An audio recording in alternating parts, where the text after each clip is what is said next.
આજે નવું બનાવીએ છીએ આપણે સેજલ નકુમ માટે, જે અમારા પરમ મિત્ર છે. પિઝા આપવા ગયા દુકાન એમની.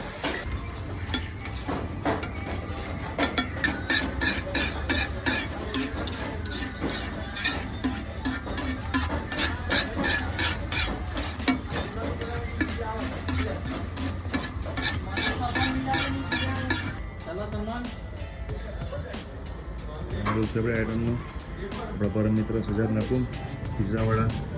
સેજલ નકુમ ખાવાનું પછી કહો મને, બરાબર? હા હા, બહુ મસ્ત બનાવે છે. બહુ મસ્ત છે સેજલભાઈ, એક નંબર બનાવે છે. ઓકે, થેન્ક યુ સેજલભાઈ. મારા મિત્રો હું મજાક નથી કરતો. આવું ના સમજતો કે મારો મિત્ર છે અને કદાચ ખાવા છે તો સારું લગાવવા માટે, વિડીયો બનાવવા માટે સારું બોલે છે, એવું નથી. સિરિયસલી આઈટમ સારી જ બને છે આપણી. તમે પણ એકવાર ખાવા આવો, તમે પણ ટ્રાય કરો.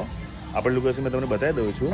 જો આપણી આ ખાણીપીણી બજાર છે, બરાબર છે. પંચવટી બાગ છે, ખાણીપીણી બજાર છે અહીંથી, બરાબર છે. આ મેઇન રોડ છે, આગળ સાઈડ આપણો આ બધી શોપ છે અહીં જો આપણી. એના પ્રમાણે આપણી દુકાન છે. આપણી શોપ આવી છે, આપણી શોપ જો ઇન્ડિયન ઓમલેટ સર્ટલી. તમે બી આવો અને આપણો એકવાર ટેસ્ટ માણો. Thank you.